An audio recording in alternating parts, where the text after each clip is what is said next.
Eu confesso que trabalhar com sonhos não é uma tarefa fácil, mas eu posso garantir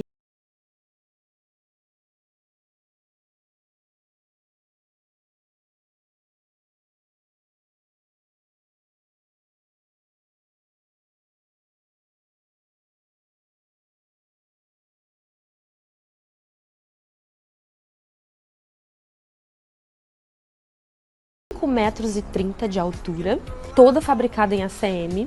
Aqui é a cor Dark Grey, que é um grafite, e nós introduzimos esse puxador de aço inox com pintura preta para compor também com as esquadrias da casa, toda no preto também, e compôs perfeitamente com todos os outros elementos aqui da fachada.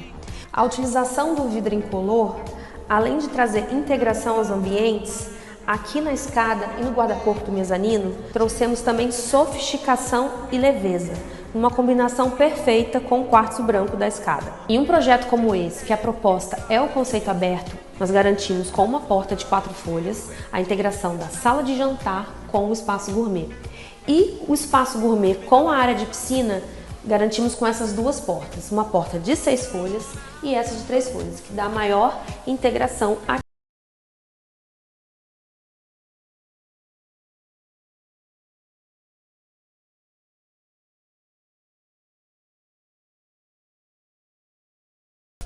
Olá, estamos aqui para mais um programa Pode Sexo, Pode Tudo. Eu sou Nairaci Gervásio, sexóloga. E por que Pode Sexo, Pode Tudo? Porque aqui nós trazemos conhecimento, informação e debates sobre sexualidade para pessoas cis, trans, hétero ou homoafetivas e para jovens e adultos de todas as idades. Afinal de contas, precisamos lembrar de que a energia sexual é uma energia de criação e é para todo mundo. Bom, a gente está na semana do orgulho LGBTQIA+, né?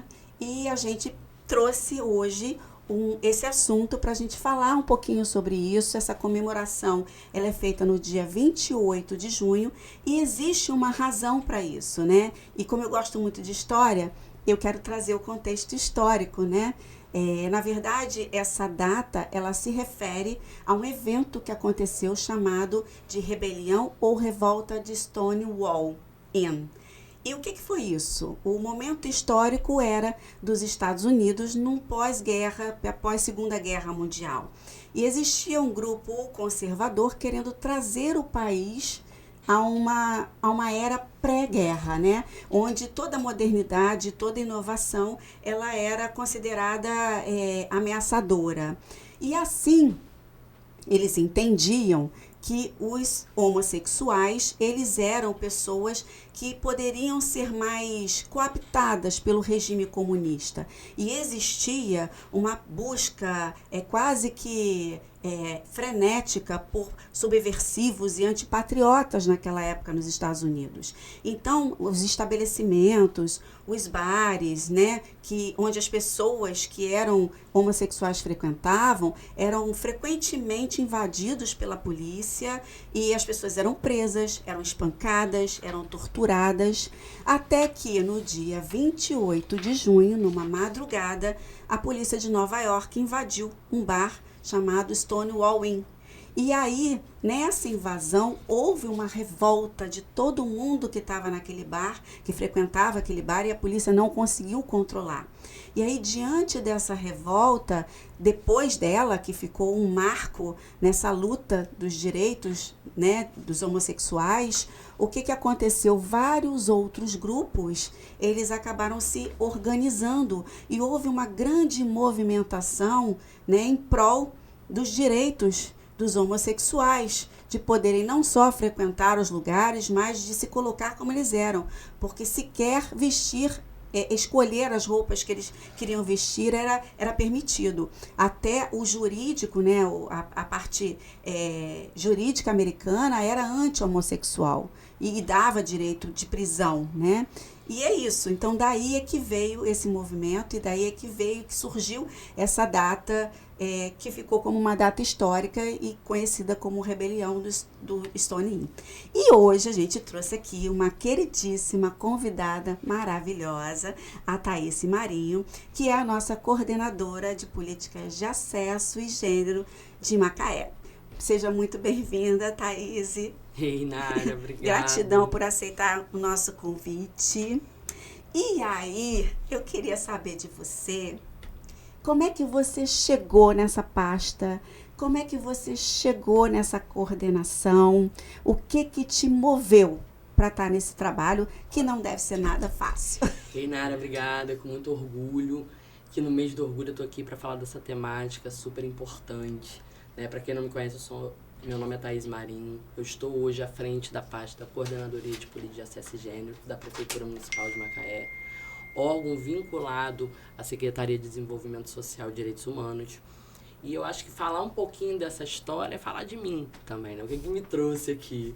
Né? Eu sou uma mulher cisgênera, mas lésbica, e quando eu comecei a militância de políticas públicas, correndo atrás de políticas públicas de equidade, de direito, foi por mim, pelos meus amigos, pela minha família, né? E toda essa militância me trouxe até o cargo que eu estou hoje. Falar disso é complicado, porque como você mesmo posicionou, não é uma política fácil de ser construída, né? Mas a gente tem fé, a gente é grato às pessoas parceiras como você, que levam a temática à frente, que entendem a importância que política pública é feita para todos, sem distinções. Perfeito. E é o que move a gente a continuar. Que delícia! E conta pra gente um pouquinho do seu trabalho. O que a coordenação faz? Como é que ela se articula? Né? Como é que ela funciona? Quais são os serviços que ela presta? Então, Naira, a coordenadoria, ela hoje é o órgão criador, executor, e que faz com que as outras pastas trabalhem no mesmo ritmo para a população, né? A gente está ainda estruturando a coordenadoria, não estamos vivendo ainda no mundo do sonho, mas já demos passos importantes. É importante colocar que a dificuldade dessa política pública é que ela não é uma política de Estado como as outras. Ela é uma política de governo. Quando a gente está num governo que governa para todos sem distinções, exatamente, a gente consegue caminhar. A gente tem abertura. Quando a gente não está, essa porta se fecha. Então é como se a política voltasse. Quando eu assumi em 2021, que eu fui buscar um histórico de trabalho, eu não consegui achar nada. Então a gente começou praticamente do zero. Nossa. Para dizer que eu não achei nada, assim, quando a pasta foi instituída em 2012, teve um pequeno trabalho, mas depois só pequenos movimentos de articulação, de sensibilização. E hoje, para a gente, o essencial é criar o tripé da cidadania. Né? O que é o tripé da cidadania? É o que dá a diretriz da política pública no município. Então, a gente tem a coordenação, o Conselho Municipal de Políticas Públicas LGBT e o Plano Municipal. Sim. Então, a gente hoje tem a coordenadoria e estamos aí na luta, na organização para conseguir implantar o restante do tripé. Enquanto isso, o que a gente faz? A gente dialoga de forma intersetorial com as outras secretarias. A exemplo, eu posso citar a Secretaria de Saúde e o ambulatório LGBTI+, no município. Legal, né? Então tem um ambulatório. Sim, tem um ambulatório. Legal, isso é muito bom. E é importante a gente frisar que isso é uma política de SUS, né? Não é uma coisa que Macaé, quase nenhum município você encontra de uma forma adequada. De verdade, eu mesma não sabia que Macaé tinha um ambulatório. E, quer dizer, então, e muito importante essa informação, divulgar. Sim. Agora, como que o cidadão chega nesse ambulatório? Qual é o caminho que ele precisa percorrer para chegar aí? Então, hoje o ambulatório ele tá funcionando no Centro de Especialidade Dona Alba. Qualquer pessoa pode chegar lá, vai buscar a ilha, se eu não me engano é a Ilha 3. Vai ter uma placa enorme lá, que é um grande orgulho nosso que a gente conseguiu fazer nessa gestão, até para identificar o serviço, né? E agendar a sua consulta com o clínico geral.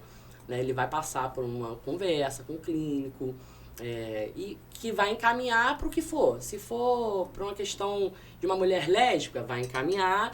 Legal. E se for para uma questão de transição para as pessoas trans, vai fazer o mesmo encaminhamento. Mas ele faz primeiro uma peneira e ali recebe e encaminha.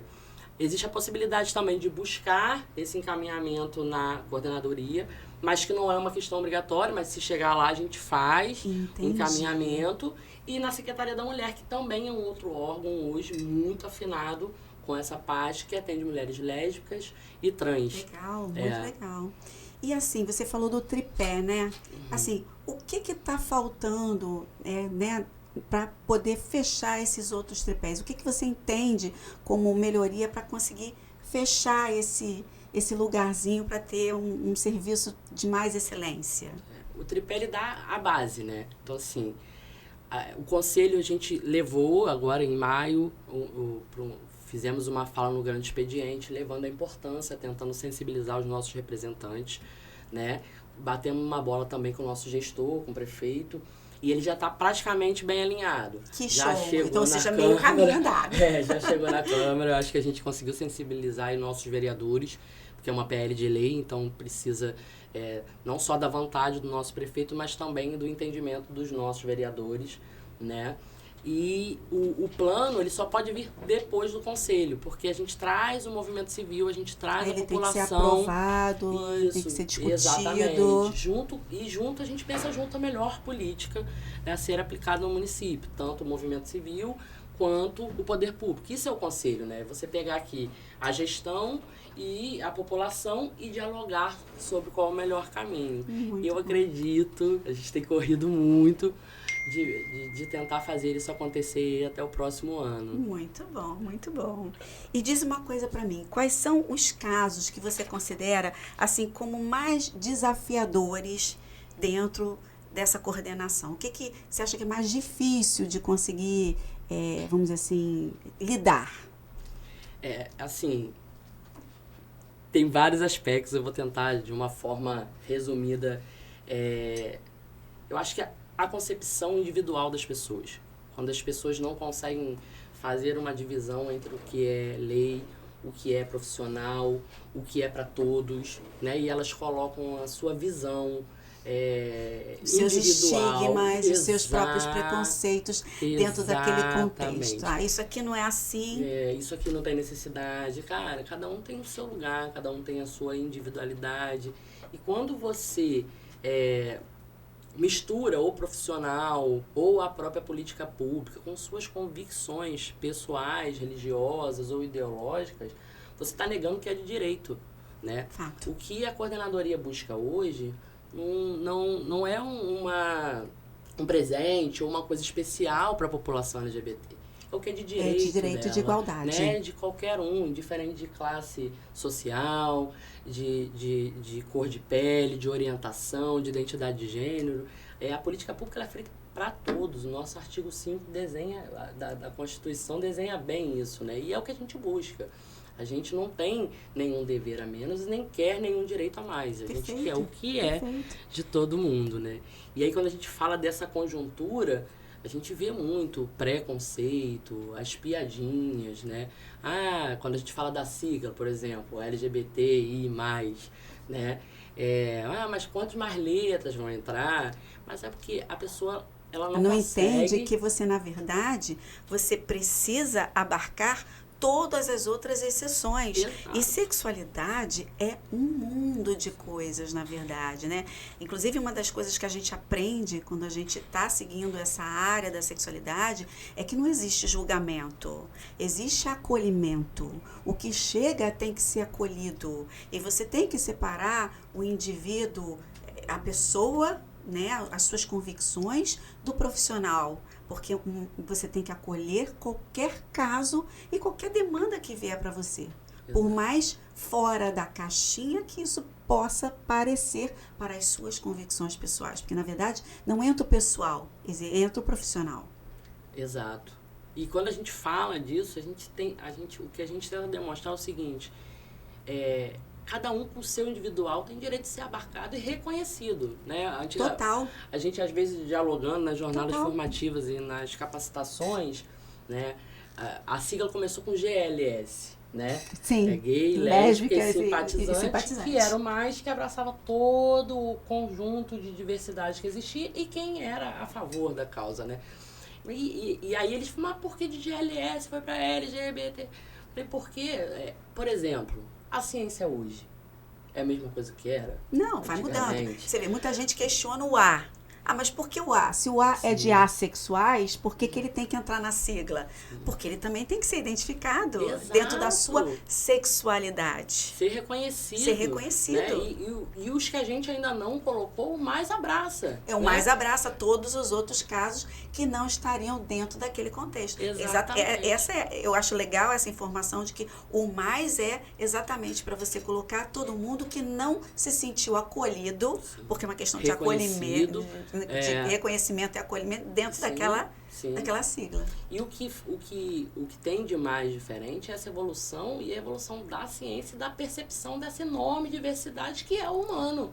Né? Então, assim, o tempo vai passando e a gente vai percebendo uma nova orientação, a gente vai percebendo uma identidade de gênero. E tem o fluido, né? Na Sim. verdade, existem trabalhos na literatura científica que mostram que se você for fazer um estudo populacional propriamente dito, você vai encontrar um número significativo de pessoas que fluíram ao longo da sua sexualidade, que às vezes começaram como hétero e depois tiveram relações homo, permaneceram com relações homoafetivas ou voltaram a ter relações heteroafetivas. Então, assim, na verdade, a sexualidade, ela pode ser fluida, independente do seu gênero, vamos dizer, da sua orientação sexual, vamos dizer assim, predominante. Exato. E aí a gente falando nesse contexto, a gente acrescentou, além da orientação nesse período de tempo, da orientação sexual, a identidade de gênero. E aí é legal até a gente falar dessa diferença, porque as pessoas Exato. confundem tudo, né? Exato. Até falam assim, a pessoa, ela é cis ou ela é trans, é legal a gente explicar essas questões todas. Então, assim, gente, cis é aquela pessoa que ela se identifica com o seu sexo biológico. Vamos inverter, vamos falar primeiro do que são as três coisas, né? O que é o sexo biológico? É o sexo que você nasceu. Nasceu menino, nasceu menina. Né? A genitália e os órgãos sexuais internos. Beleza. O que é identidade de gênero? É como a pessoa se vê, se identifica e se reconhece. Tudo bem, eu nasci homem, mas eu me reconheço como uma mulher. Né? Isso tem isso não é achismo, isso tem embasamento científico, tem trabalhos científicos que mostram que isso acontece inclusive em crianças que começam a manifestar isso com idade tipo 1 ano e meio, 2 anos, elas já manifestam um não reconhecimento da sua própria identidade sexual, porque elas têm uma dificuldade, porque elas na verdade não se identificam no gênero do seu sexo biológico. Então, isso é identidade de gênero. E orientação sexual é outra questão. A orientação sexual significa com que com que sexo você se relaciona ou você se compatibiliza. Então, você pode ter o cis, né, que é uma pessoa que ela se reconhece no seu próprio sexo biológico, e o trans, que não se reconhece dentro do seu sexo biológico. E você pode ter uma pessoa cis, que tem um relacionamento homoafetivo ou heteroafetivo, e você pode ter uma pessoa trans, que tem um relacionamento homoafetivo ou heteroafetivo. Ou seja, orientação sexual não tem nada a ver com identidade de gênero. São coisas diferentes. Eu gosto muito de ir nas capacitações, nas rodas de conversas, de pontuar exatamente isso. Né? Primeiro que corpo físico não define gênero. Perfeito. Muito menos sexualidade. Muito menos. Eu brinco com as minhas amigas que são cis, hétero, e eu falo assim, cara, você gosta de homem como? Aí eu dou exemplos, tipo, totalmente diferente. Robinho, Roberto Carlos. Então você tem um estilo próprio, né? Eu gosto muito de falar. Eu brinco com os Avengers. Sim, eu brinco com os sim. Avengers. Eu falo assim, meu Avenger preferido é o Thor. Tá vendo? Exatamente. É você respeitar o que é do outro, né? Nessa diversidade de pessoas. Então eu gosto primeiro de falar que corpo físico não define nem gênero muito menos o que você gosta ou a sua orientação. Verdade. Né? E aí é importante falar disso, porque eu gosto muito de falar nas minhas rodas de conversa. Por exemplo, eu gosto de me dar como exemplo. Eu sou uma mulher cisgênera, lésbica. Eu me identifico no corpo de mulher, mas me relaciono com outras mulheres. Né? E eu brinco quando eu falo assim, quem é cis, levanta a mão. Você percebe as pessoas não o sabem. medo da galera de não conseguir entender exatamente o que você colocou brilhantemente agora. Ai, gratidão. Né? A diferença entre o que é a orientação sexual e o que é a identidade de gênero. Então o T, na sigla, que entra depois, ele traz isso, né? A gente chama um T, mas são 3 T's. Sim. Né? Transgênero, transexual e travesti. Aí você mas qual é a diferença, né? A gente brinca muito. Trans significa o que é além. Né? Quando a gente bota transatlântico. Sim. Né? Sim. Ele perpassa, ele é além. Então quando você fala transgênero, você está falando além do gênero. Sim. Né? Quando você fala transexual, você está falando além do sexo. Sim. E travesti é o peso político, militante, que se e faz artístico.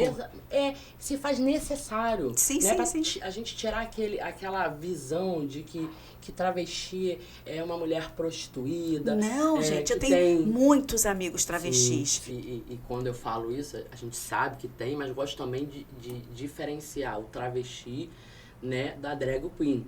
Que também é uma artista. Né? Também então, é uma artista. Eu gosto de travestis por peso social. Sim. A gente não pode deixar de falar que o Brasil é o país que mais mata LGBTs no mundo há mais de 10 anos. Sim. Né? E que a maioria... Mas não tem divulgação. Exatamente. Não tem divulgação. E que a maioria dessas mortes são da população trans. E não são mortes de tiro, mortes...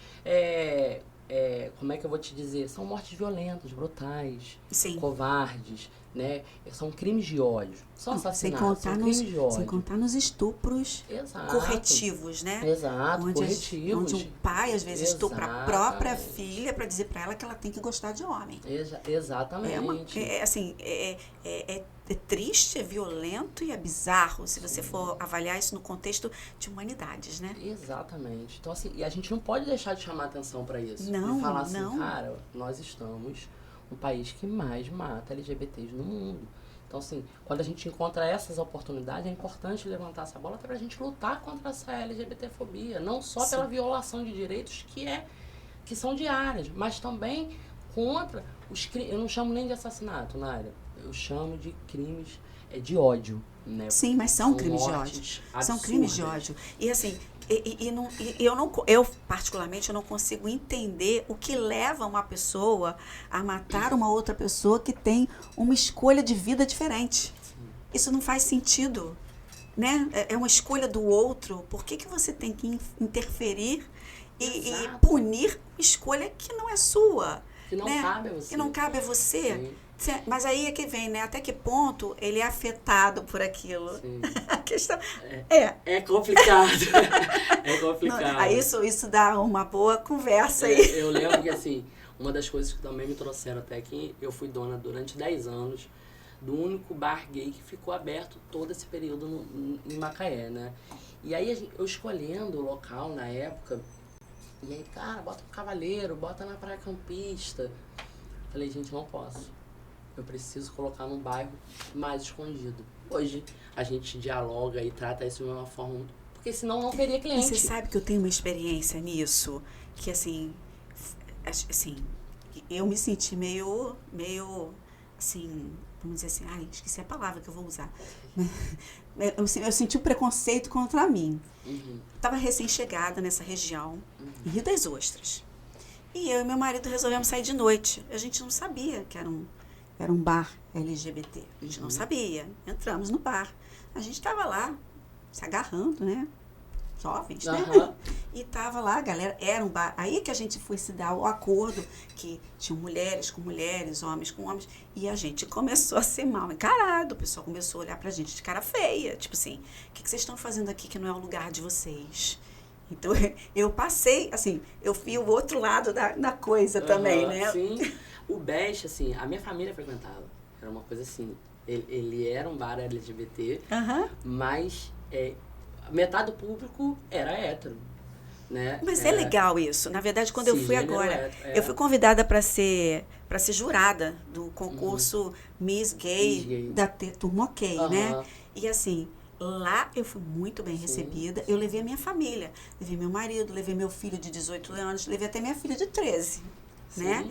E na verdade lá eu não tive isso. Lá, na verdade, eu falei assim, poxa, que legal que você trouxe a sua família, que legal, a gente gosta de receber famílias que têm pessoas hétero, porque isso dá força ao nosso movimento, isso dá força à nossa causa, mostra que a gente está, né, dentro da sociedade, a gente é bem aceito e que todo mundo frequenta a nossa casa. Sim. Isso foi muito legal. Faz a gente não ter a percepção, porque a gente mas faz a gente sentir que existem pessoas que não tratam a gente de forma diferente.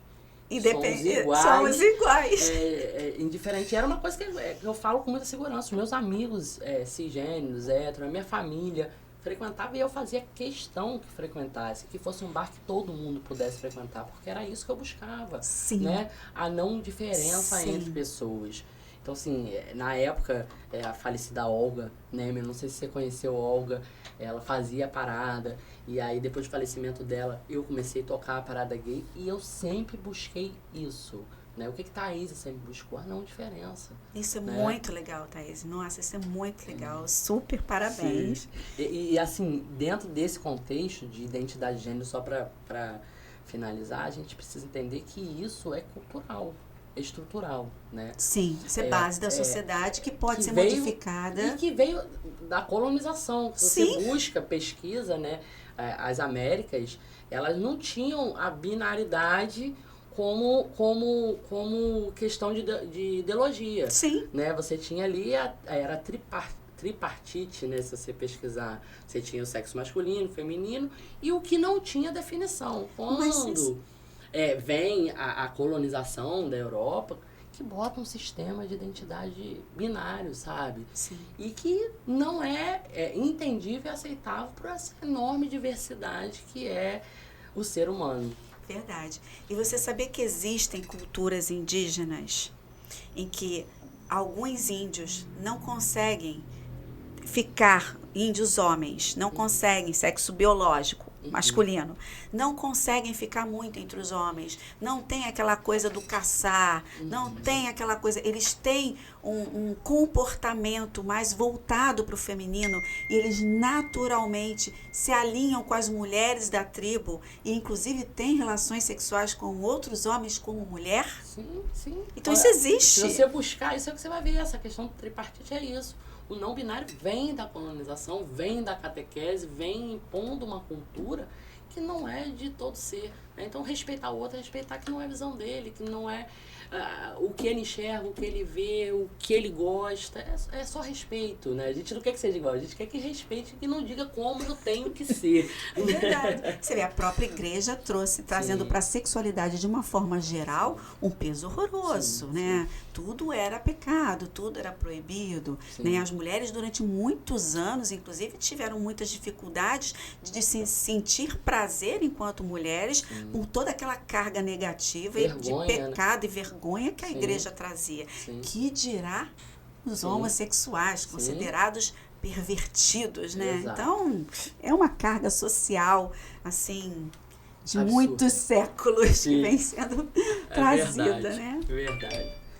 Bom, minha querida. Mas é isso, ficou bom, né? Ficou bom? Agora eu preciso terminar nosso podcast. Eu trouxe para essa conversa, quero te agradecer muito, meu amor, muito por você ter aceitado o convite, por ter vindo, por ter trazido tanta luz e tanto conhecimento.